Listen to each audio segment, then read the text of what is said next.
none of you have any trouble with that. Good morning-ish to everyone. So this is the moment when you actually answer and you reply to my. Thank you.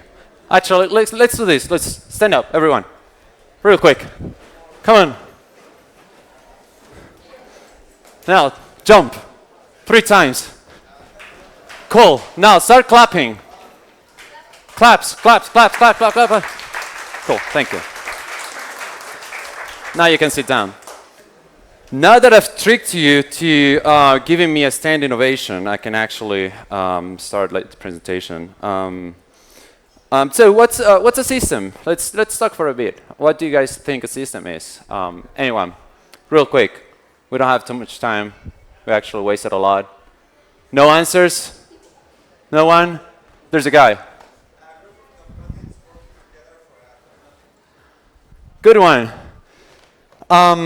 When it comes to communities, that is a system when it comes to technology and servers and things that are wired together. When it comes to communities, a system is the means that you use to actually empower humans to be amazing and to actually do shit in your community. You want people to be able to develop stuff, to be able to interact with other humans. And for that, you actually create systems, and that's what you use in your communities. So what's culture? There are 3 questions only. This is the second one. Come on. Anyone? Culture when it comes to community? 3, 2, I'll pay for beers. Coffee. Coke. I've been told that you guys like Coke. Okay, anyway. Culture. The culture is the way that humans actually do things. So it doesn't matter how many systems you have in your community. You can have all the systems you want. You can have all the processes that you want. But the culture is the way that humans actually do stuff, right? Because that's what they are. That's what they know. That's how they behave. So just bear that in mind. And there's a third thing that is important. So what's flexibility? This one is easy. Flexibility. Anyone? Exactly. Exactly. That is the exact answer. So the flexibility is the level of tolerance that you have to be able to adapt yourself to variance, to things that change in your community. And these 3 things are critical when you're working with communities, when you want to grow a community, when you're doing that. They're real critical. And if there's anything, really, anything that I want you all to take from this talk, is this slide here. I never, ever read my slides. This is the only one, and I'm going to read it. You must tolerate variance in your community to empower humans from any culture, and I'll repeat this, from hopefully any culture. You got to strive for that. Hopefully any culture to be amazing. So again, I want you guys to keep this in mind. And if you want to live now, you can actually live. This is the summary. This is the TLDR of this entire presentation. So I'm Flavio, or Flappberry 7 in this thing that's going to be really famous called Internet. And again, this is growing your community without dying. I'm gonna talk, and I'm gonna do it probably, hopefully, in 40 minutes or probably less than that, because we don't have the entire slot. Again, this is me. Feel free to ask any questions at any time. I also speak Spanish, so if you want to ask the question in Spanish, I'll do my best to translate it. I don't mind to be interrupted at any time. Again, I would rather have the slides on and be able to answer your questions rather than just going through the entire slides and then having to go back there. Thank you all for being here. Thank you all for having me. It's an honor to be here. I work at Red Hat. I still work at Red Hat. I've been there for quite a while now. Still there. That is my Twitter handle. That is my email. Follow me. Someone has to feed my ego. I love feedback. So if you like the presentation, by all means, please let me know. Tell me, tweet me, or email me. I love feedback. If you don't like the presentation, I was never here. That is not my Twitter handler. That is not my email address. You can forget I was here. I don't want to know it. But just like joking, like really, if you don't like, if there's anything that you think is missing in the presentation, by all means, let me know. I'll be here the entire day. I'm happy to talk, and I'm happy to dive more into this topic. One last disclaimer, our set of disclaimers. I tend to speak really fast. We don't have the entire slot, so I'm going to speak faster. If there's anything that you don't understand, do let me know. There's a parental advice for explicit content that is not there by accident. I normally say bad words and drop F-bombs. It's not. I just get too excited. It's nothing against you. OK, let's get started. So one of the things that you got to know whenever you're working in a community, whenever you want to grow a community, is that governance is necessarily. Governance is not politics. Governance is not bureaucracy. Governance is what you put in place to actually create processes so that your community and the members of your community can actually interact between them. Governance is not a bad thing. Governance is something that you actually need for your community to grow. You got to create processes for the humans in your community to be able to do so. So what's a process when it comes to communities? Like a process, if you want to talk technical, a process is what you, I don't know, the process that you use to actually merge patches, right? So if you want to contribute to my software and we're on GitHub, like the way you do that is that you fork the software, you propose a patch, then you propose a pull request, I'll review it, and I'll merge it. That is a process. That is a way of doing things. And you need this kind of processes for your community in general, like the way your community interacts, like how can I reach to you all? And the way I do it is like I just create a mailing list, I subscribe to the mailing list, and I send emails to the mailing list. So if I want to change something in the community and the way we do stuff, so how do I do that? Well, the way you do that is by coming to me, we can talk, we discuss what the changes you want to do, and eventually we'll just apply them, right? So all these are processes, and these processes constitute basically the governance in your community, and they're extremely necessary. And something that normally, like, many communities fail to do this. And once the governance is in place, remember, like, you got to be flexible. Your community has to be flexible. If your community is not flexible, you're not going to be able to adapt to changes. And you want to grow the community. You don't want to have a community that is like 3 people only forever. Well, depending on what you're doing, like a 3 people only community is not a bad community. It might be that you just need 3 people in your community, which is totally fine. But if you're working in a software and you want people to start using your software and you want your community to grow, you got to be flexible and you got to be able to adapt to your community. And as your community grow, you have more humans in your community, which means you probably will have different cultures, different genders, different minds. You have people that tend to do things in different ways. And this is where following your community is extremely important, because you have processes to do stuff in a certain way. So, for example, I have my GitHub repo, and that is the way you gotta contribute to me. And the way you contribute patches is that you propose all your patches to GitHub, I'll review them myself, and I'll merge them myself. This is great. This is great when you have a community of just only 2 people. But if you want to grow your community and then you suddenly have like 100 or 500 or 1,000 people, you are not gonna fucking scale. Like, you're gonna die eventually. You're not gonna be able to review all those patches. And so that you have to change that. And this is where you follow your community. Your community is growing, you change the way you do that. So what do? You can add more people, more reviewers to your project. You can add different ways to actually review patches. You can auto-merge some patches that don't really need review, like, I don't know, like linked fixes or, like comments fixes. Like, there's a typo in the comment that I wrote. There's no need for me to review like a 1 character change on a comment, for instance. Like, I just want to merge that automatically, which is totally fine. But you got to follow your community, and you must know your community. If you want to follow your community, you got to know your community. And I don't mean that you got to know every single human in your community. That is impossible. I work on OpenStack. That is where I spend my entire day. And I'm sorry to break this down to you, but open source is like 90% talking and just 10% coding. So I spend most of my time actually talking to people. but I don't expect myself to know everyone in the OpenStack community. We have more than 3,000 people. It will be impossible for me to actually even think about that. But you got to know the kind of people that are in your community. You got to know how many users you have. You know, if you're talking about software, you want to know how many users you have in your community.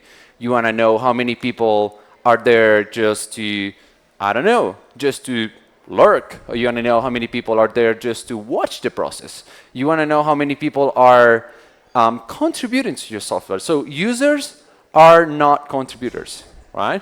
Users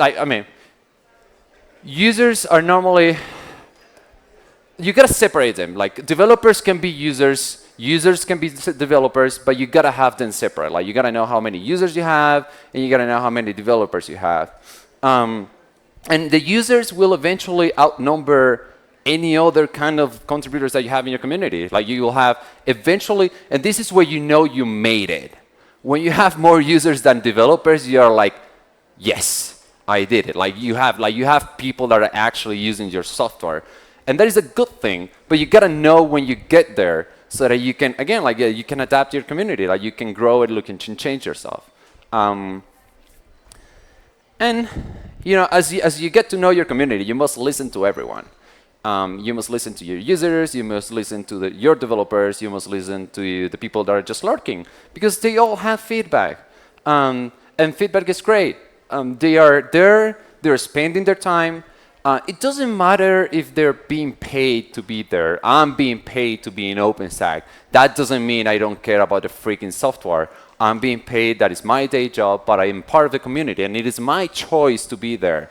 Because I could just like change jobs and go to some other community and being paid to be in some other community if, you know, like, if the OpenStack community turned out to be a whole bunch of assholes that I don't really like. But it's not like that, right? And it's an awesome community. I decide to be there, and it doesn't really matter whether I'm being paid or not to be there. I'm spending my time. It is my choice to be there.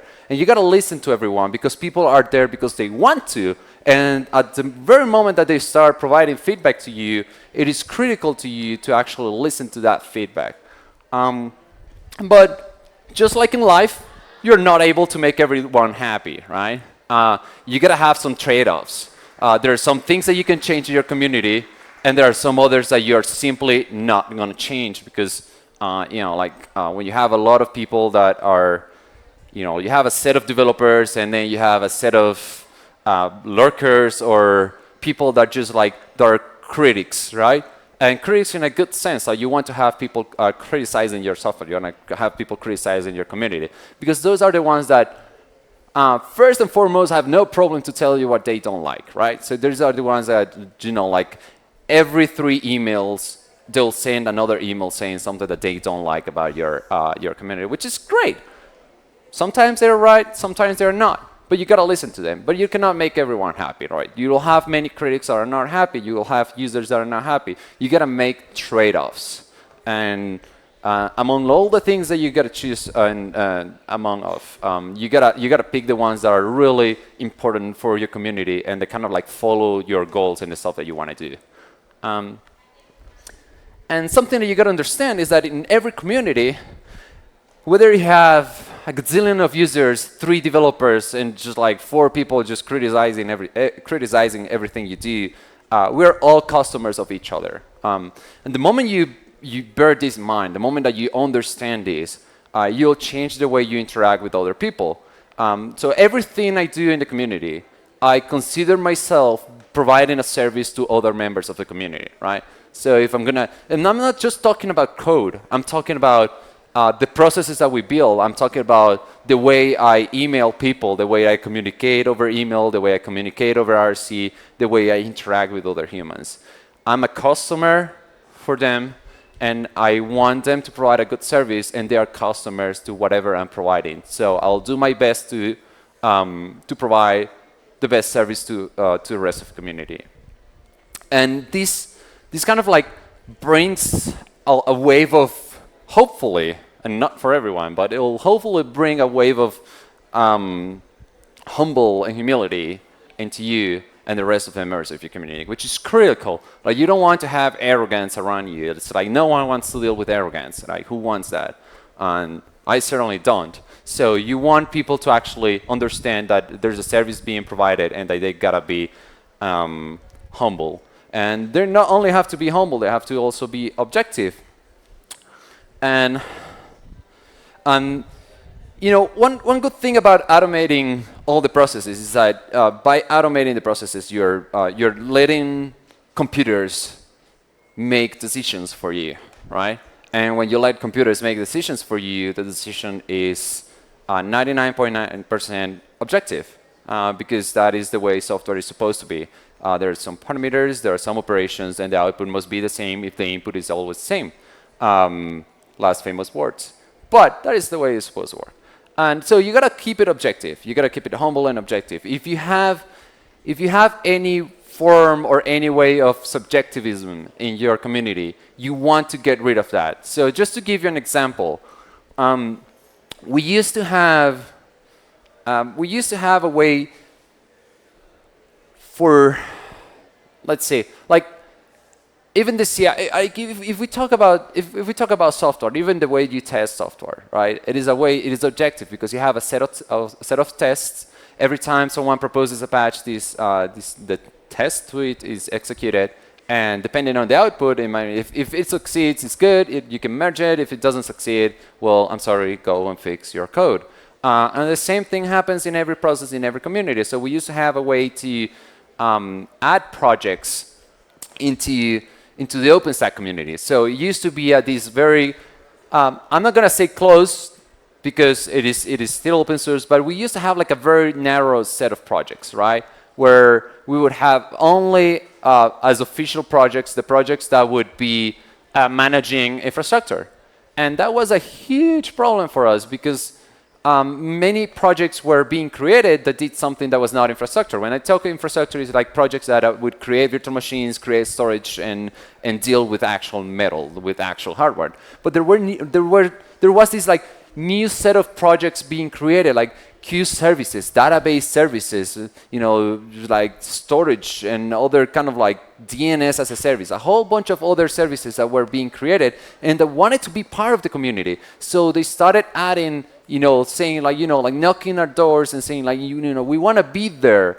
And we had this set of like, kind of like mental rules or, you know, like guidelines that we used to follow to actually understand whether we could add the project or not to the community. So this was very subjective. People would actually judge the code. They would judge the community. They would judge the goals and other stuff for these projects. So what we did is that we changed a little bit this process. We lowered the bar and we said like, well, if your project follows these guidelines here, which are written down and matches these goals, which are the same goals that we have in the OpenStack community, then fine, you're in. There's no voting needed. Like we'll just make sure that you follow these rules, and then we'll say like, sure, you follow the rules, you're in. It's fine as long as you follow these rules. So we remove the subjectivism in the community because it makes it hard to make a separation, I guess, between what's your personal belief and your personal emotions, whatever, and what you're actually dealing with. And to be objective, you have to set real, like, clear expectations. You cannot expect anyone to understand what you want unless you tell them exactly what you want. And the same thing applies in every community. The same thing applies for software. And if you expect people to behave in a certain way, you gotta tell them what, you know, the way you want them to behave.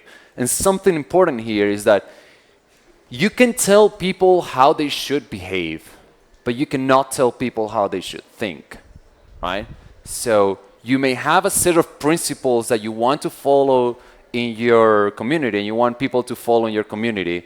And as long as these principles explain or set the expectations about how people should behave, you don't want to add anything to it. So I repeat that. If your set of principles are trying to tell people the way they should think or the things that they should believe, your set of principles are wrong. You cannot tell people how to think. You can tell people how to behave, because that way you actually have facts. You're objective. If they don't behave in the way you expect people to behave, well, I'm sorry, you're probably not a good fit for this community. There are a whole bunch of other communities that you can be part of that might be good with whatever, with the way you behave. And another thing that we learned actually is that we have, in the OpenStack community, we have this thing that we call the technical committee. So it's a set of 13 people that are elected by the community every 6 months. Well, we elect like 6 people every 6 months.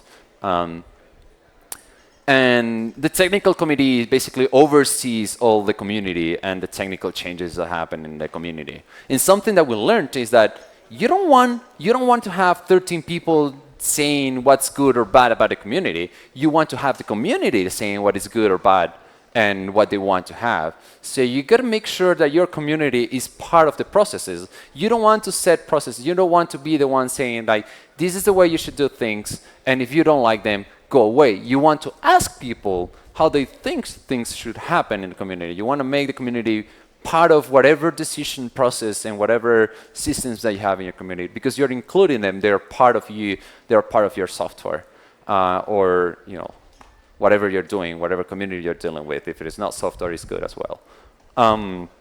But you have to include the community. You gotta ask the community what expectations they have about the community itself and how they see the community in the future. So you gotta make them as much part of the entire process as possible, and set the bar at a reasonable level. Like you don't want to have an entry point that's extremely high or extremely low. Like you want to have the community providing, like if you want to be part of the community, you have to follow these rules, at least as far as the software goes, and you want to set the bar really low, because you can set it low and then start increasing it. It is hard to set it like super high, and it really depends on what we're talking about. But if you set it extremely high, you might actually be damaging your community, because you might be kicking out from the community a whole bunch of people that could be part of it, which is what happened in OpenStack at the very beginning, where we had like this bar set like super low, and it said like, well, if you're not in infrastructure, like it's not really like we don't want you, but you're not kind of like you're kind of like not following the mission of the entire community.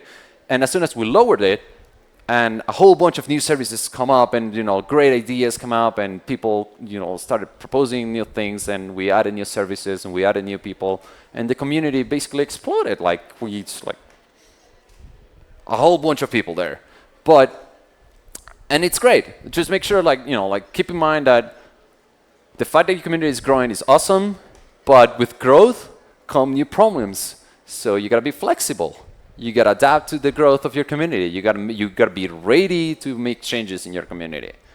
And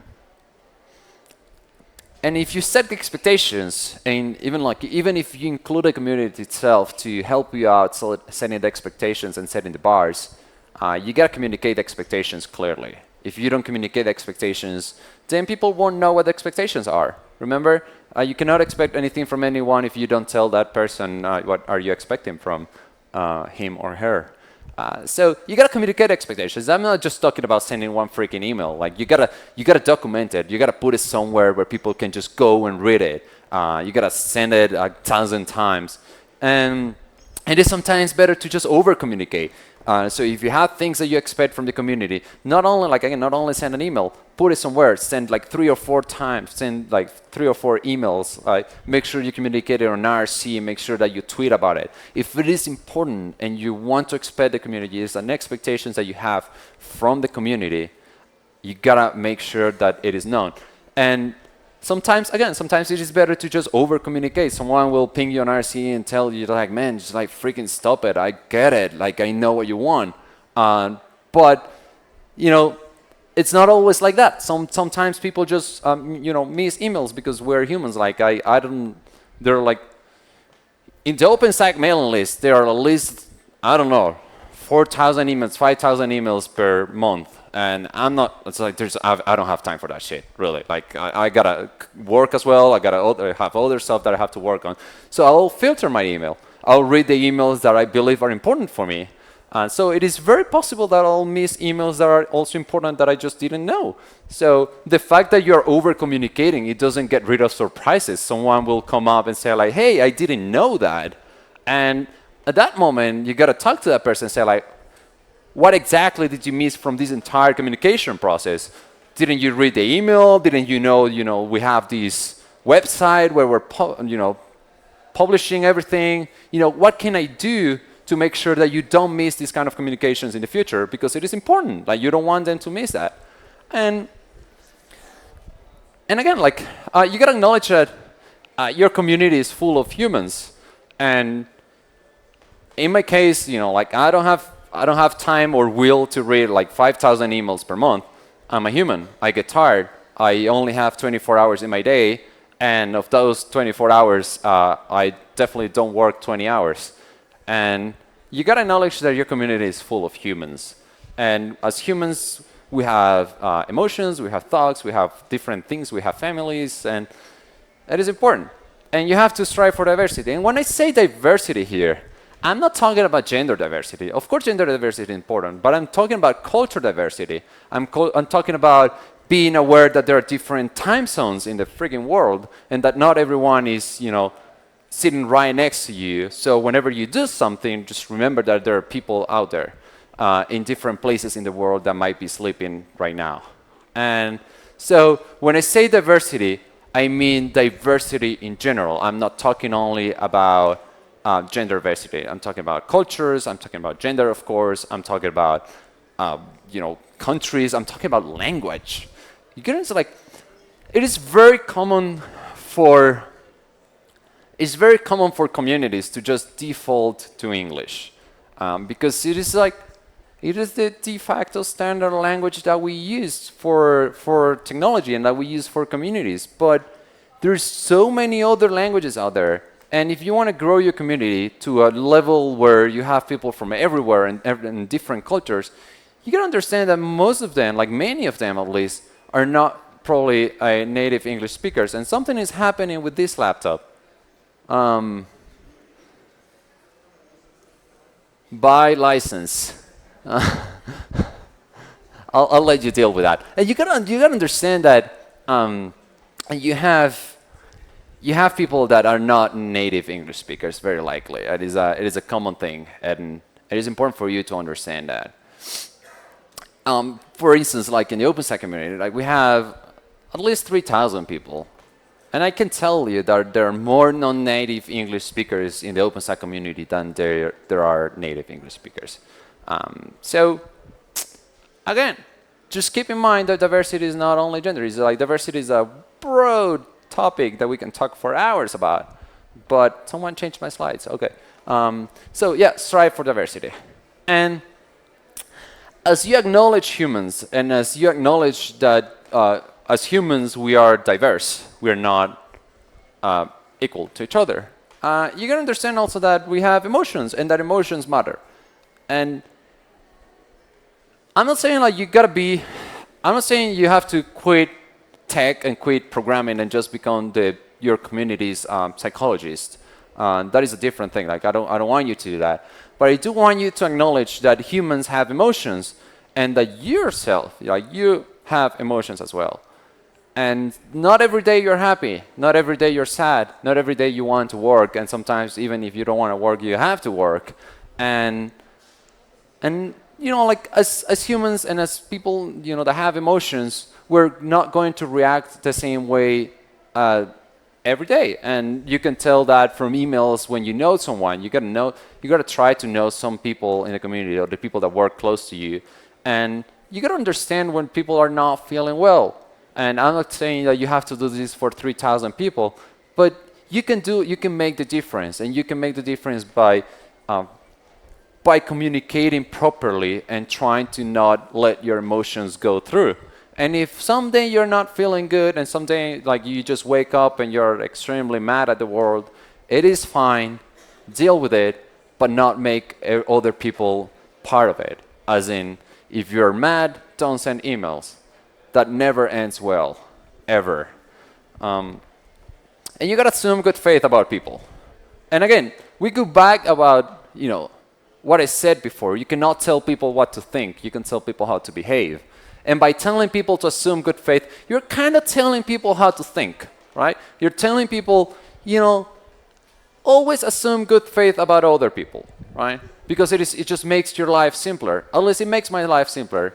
If I read something and there are different interpretations, and the written communication is like you can never tell if someone is happy or not unless they put emojis on it. So if I cannot tell exactly how people feel, I'll always assume good faith. right? I never say, this guy is just trying to fuck me over, or this person is just like trying to trick me into doing something else. I'll assume good faith. And I'll say like, well, this guy might not be feeling good today. He's maybe bad, like, he's angry at the world. I don't know, like he's trying to do the best thing for the community and not trying to benefit his own or her own company. Just always assume good faith. At least for me, it is simpler. It not always works. It not always works.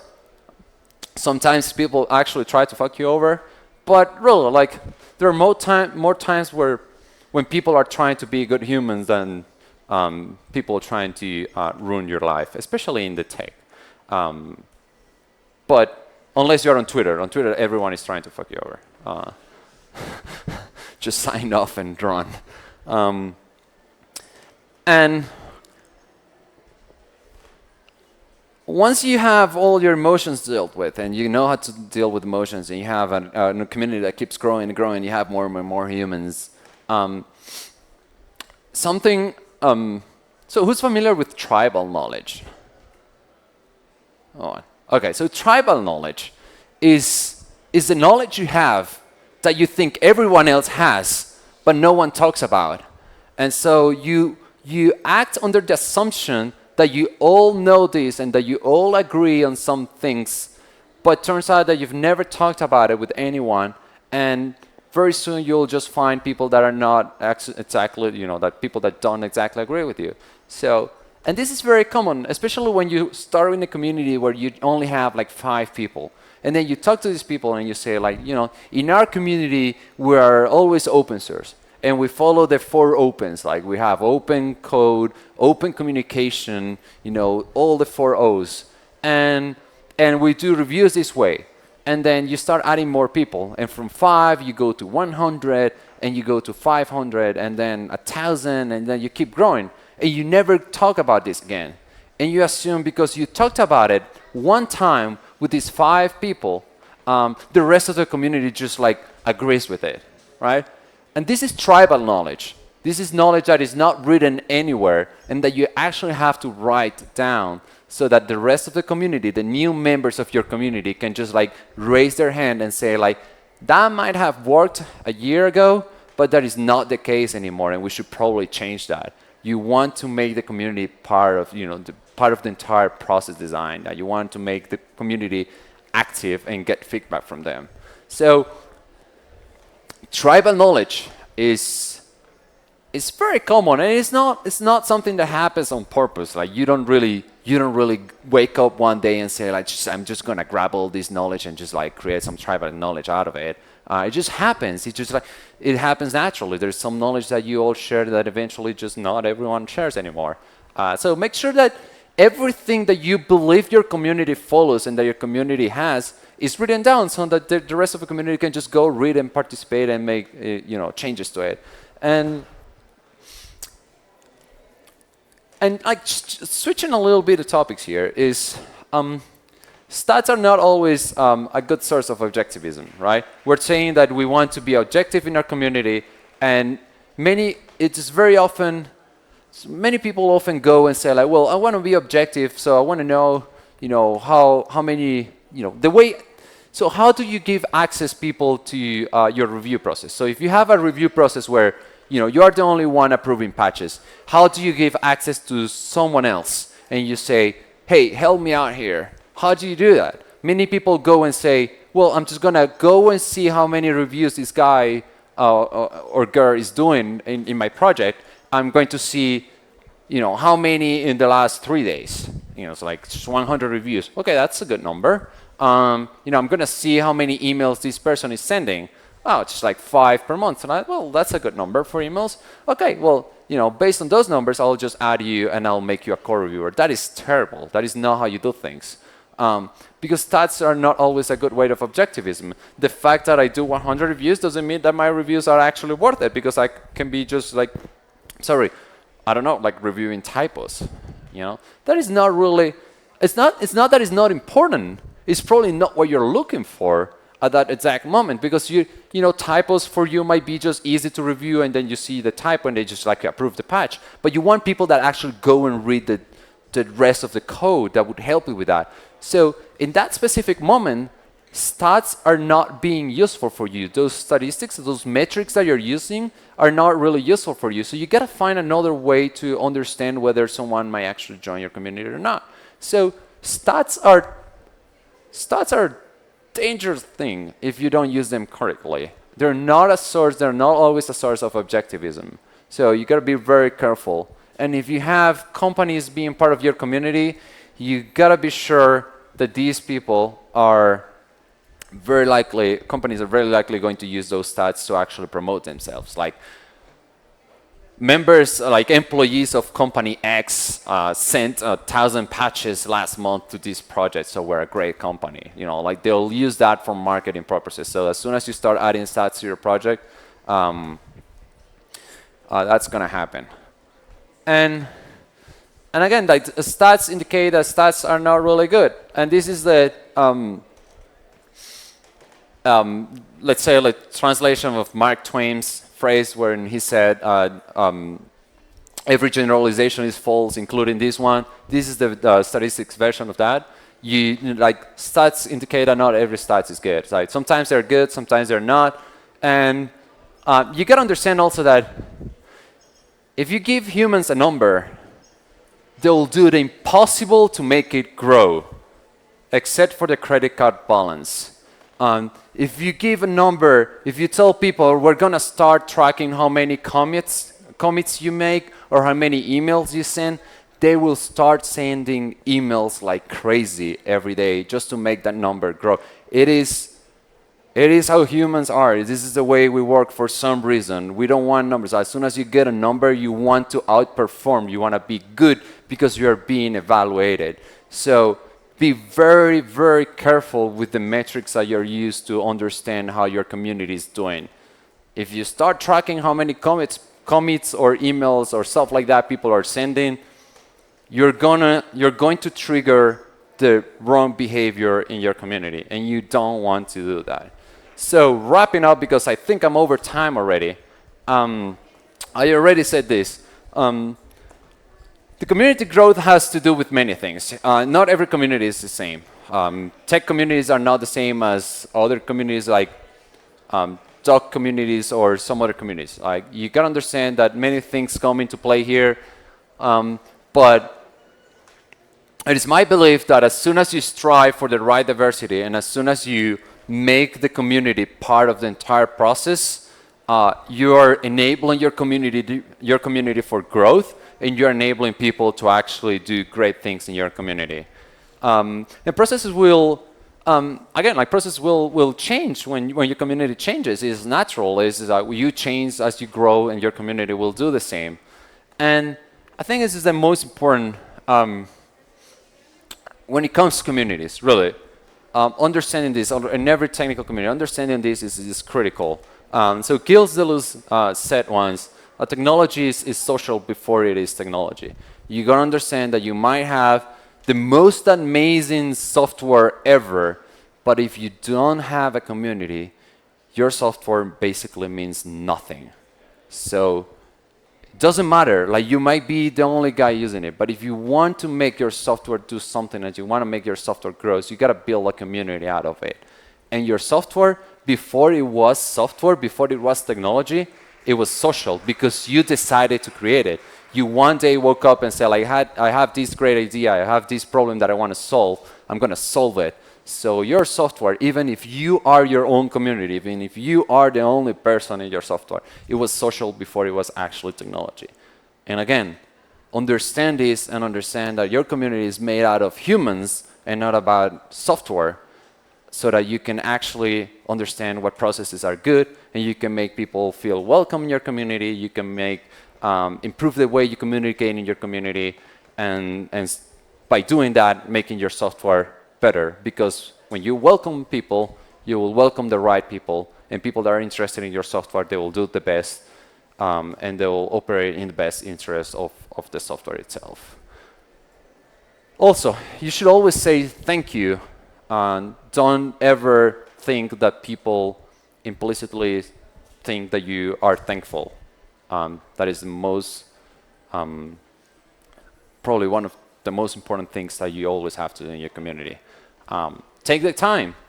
doesn't matter. You don't have to thank the same person always. But if you have pull requests in your project, just say thank you. It's just it is 2 words. Just thank you. Send emojis. Emojis are free. And if you see someone that is actually participating a lot, just reach out. Send an email, a private email, saying like, hey man, you know what? I've seen all the effort that you're putting on this, or like thank you. I thank you for all your time. And even if that person is being paid for doing that job, again, like being paid for doing a job doesn't mean that you don't care about the software.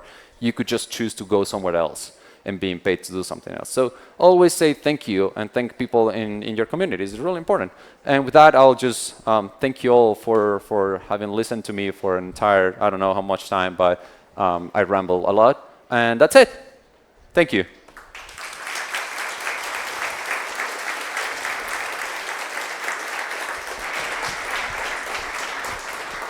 Thank you, Flavio, for your talk. Does anybody have any question? Can it be done in Spanish, the questions? Pueden ser en español las preguntas si quieren. Y si tienen. I'll do my best to translate.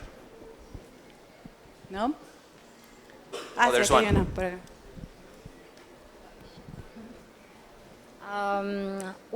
What should be our main objective for a near connection between users in any community?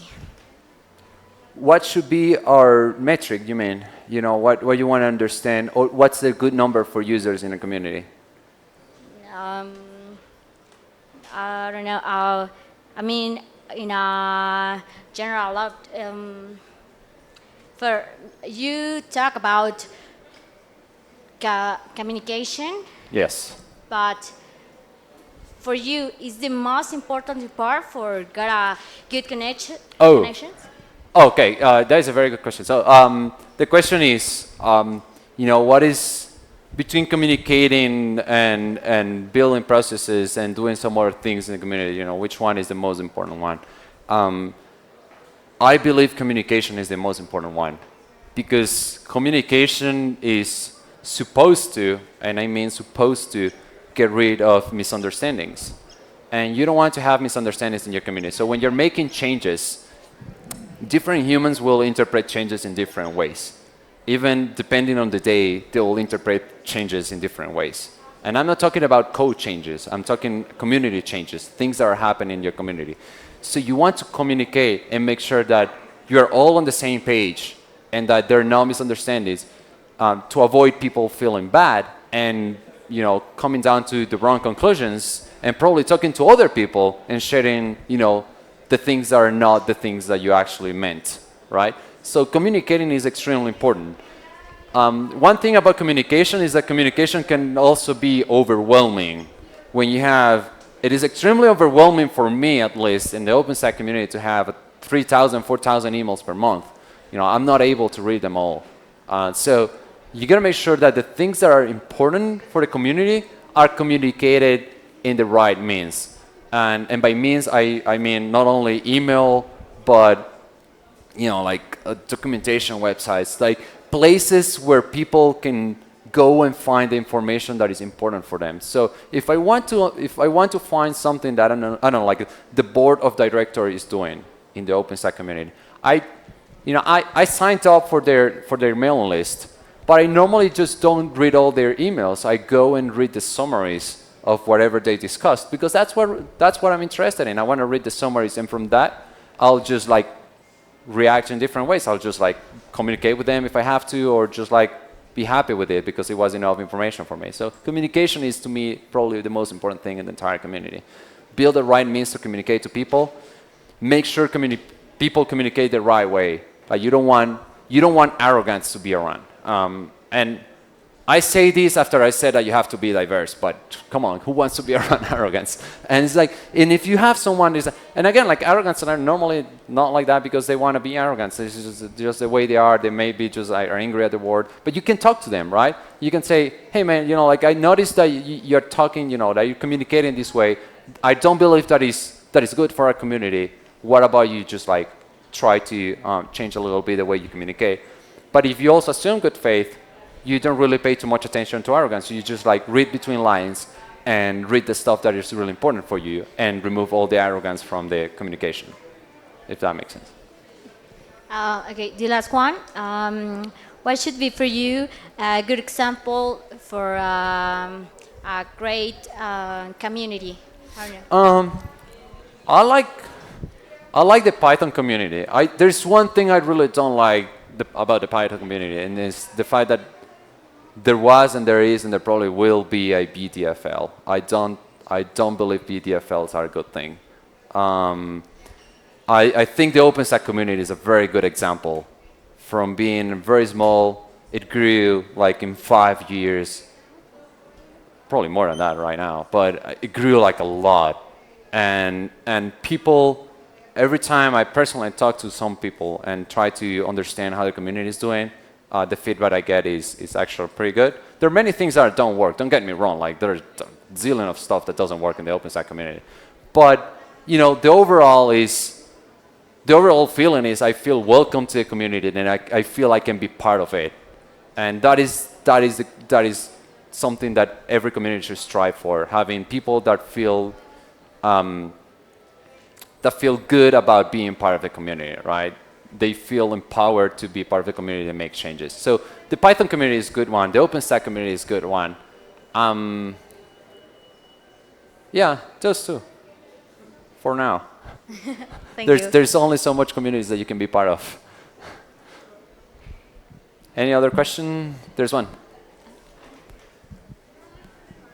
How do you manage conflict in community? How do you manage what? Conflicts. It depends on the conflict. So personally, if I feel there's a conflict between me and another person, I'll always go for private means before I ever go on public means. And because I strongly believe that public shame is never the answer. So if I feel that if I'm talking to you and I feel there's a conflict between us, I'll ping you on RC or find a way to have not asynchronous communications but synchronous and talk to you and try to figure it out. If we cannot figure it out and it escalates to some other level, well, in that case there are other sub-communities in the community that they take care, you know, of those things. At least in the OpenStack community, there's the technical committee that you can always go to. The foundation has people actually taking care of these kind of things. If you have a smaller community, it's probably easier because you can talk one-on-one with people. And if that doesn't work, well, you can bring the entire community in and say, you know, this is happening. You can talk to some other third-party guy that is not part of the conflict and try to figure it out. And always assume good faith. Again, like if you assume good faith, there are many things that you just don't care about. Like you can be an arrogant and I'll be like, whatever, man. It's like, I just care about these bits. It's like, it's cool. You're like that. Be happy. Thank you. Oh, there's one. So I found a lot of good ideas near here, but I would like to know what is the source of everything? Are you building a framework or is any place where I could find a little more after this? So this talk is actually, it came out of my experience in the OpenStack community. I joined the OpenStack community 6 years ago, probably. It's a long time for a technical project, trust me. But we grew the community, so it's all my experience. Something that I'm part of the technical committee that I'm talking about. I'm part of those 13 people that oversee the entire community, and yeah, this comes up from that. I wish I could be part of other communities. I just don't have enough time for it. So, are you thinking to write a framework or something like that about this? Write a what? A framework or something. Very specific steps to follow when you I have many transcripts of this talk in my blog. It's blog.flapper87.com, and every time it's not the first time I give this talk. So previous times I've always come up with new things that I want to write about, and I dump them in my blog. So you'll find many of the content that I just shared in my blog.